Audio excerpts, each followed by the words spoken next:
Okay, so in order to paint your character, you want to make sure that you try to find the colors to mix, to match the colors that you're doing. So this is going to take some experimentation, and while off video, I was experimenting mixing the magenta with the red orange to get like that bubblegum pink. So basically with watercolor paint, you have to work in layers.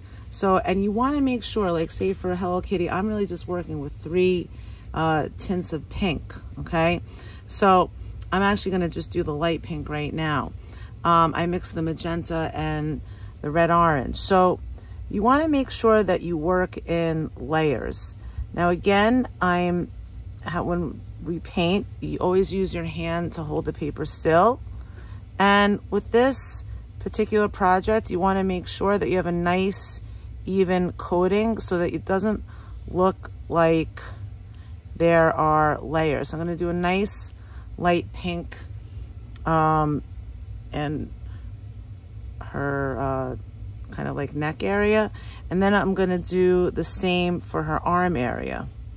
I'm holding the paper still. I'm holding the paper, the brush like it's a pencil, and I'm leaning on the paper with my pinky so that it's keeping it sturdy. So it's really important to start and finish the area that you want to do in one class. You really have to make sure that, like, if you want to add another, if I wanted to add another layer of pink later on, I have to let this all dry first because you want it to look solid. And it always dries a little bit lighter when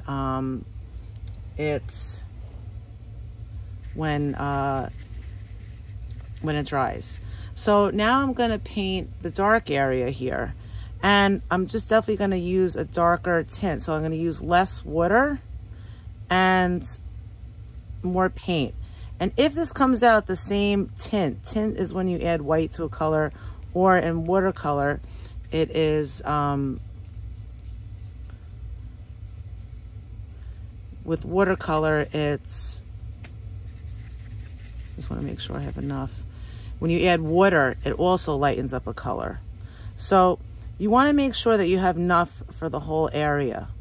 And with watercolor paint, again, you could paint layers. So even if this shirt here looks a little bit light after it dries, I'm not going to add another layer until the next class because it has to dry first so you can build upon that layer before. So even if this dries, I'm going to make sure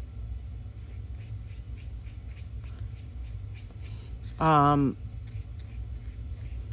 I don't paint the next layer until it's all dry. And watercolor paint does dry quickly. You want to make sure that you cover the area relatively quickly, and you want to use the whole part of your brush, the tip of the brush for smaller areas, the wider side for harder to reach areas. You want to try to paint in the same direction.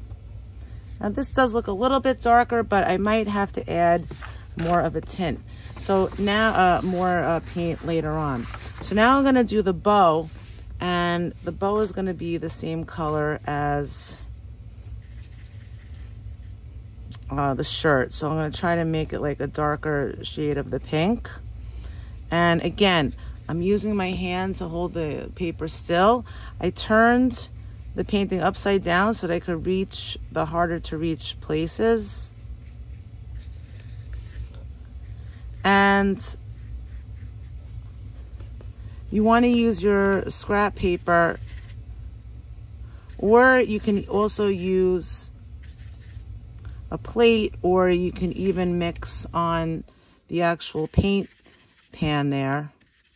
But you want to try to make as much as you can of the color, especially when you're making, you know, a detailed color here. Now, if this happens where you get too much of an area, it looks so splotchy, you could blot it with a paper towel, and it picks it up really quickly. So you want it to be even with all the other layers. And again, after it dries, if you have any of these like mealy pieces of paper come up, you could actually flick that off when it dries. It's better to wait till it dries. That means that you put too much water on the paper, or maybe the brush had a piece of paper from another student.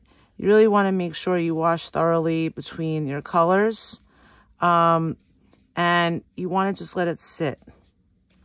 So right now, the bow and the shirt are the same color. I'm going to let the bow dry and come back to this.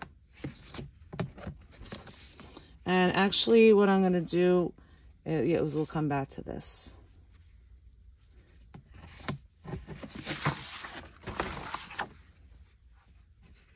All right, so now what I'm going to do, now that it dried, and if we have a blow dryer in the room, you can actually dry it. It depends on the class, but basically you want to make sure it's thoroughly dry.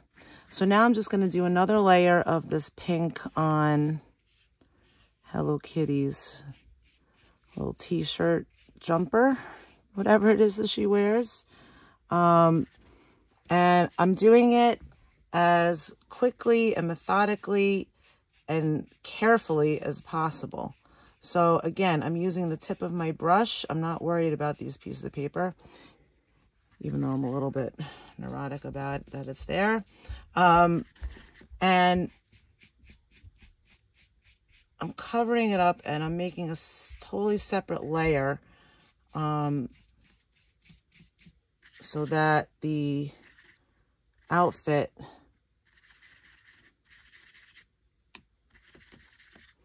is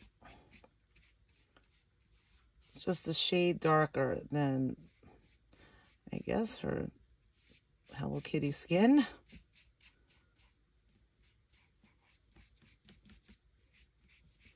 And you can only really blend when it's wet. So if you accidentally mix a color a little bit differently than you did the time before, you're just going to have to go over it really quickly in the same direction over the whole thing to make it whatever solid it is. Now, depending on what your character is, a lot of you have more colors than this. I just chose something simple for demo purposes. So now I'm going to turn it upside down so I can reach the bow. And this should be dark enough pink. Because like I said, oh, see how I got it outside the line? You may not be able to see it, but I'm going to take my paper towel and just wet it a little bit. And it almost could act as an eraser. As an eraser. Remember, painting and speaking are not my forte. To blot. If the paint is wet, you can put a little bit of water on your paper towel and almost it acts as an eraser, but it has to be wet and it has to be quick. So just make sure you're leaning on the paper. You're reaching.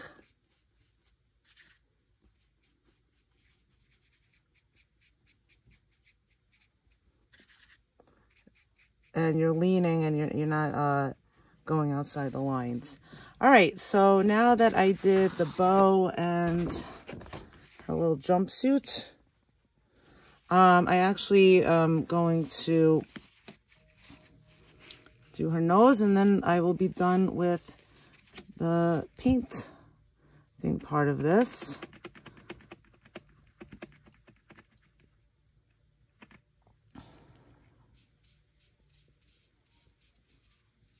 Remember, with this project, more paint, less water.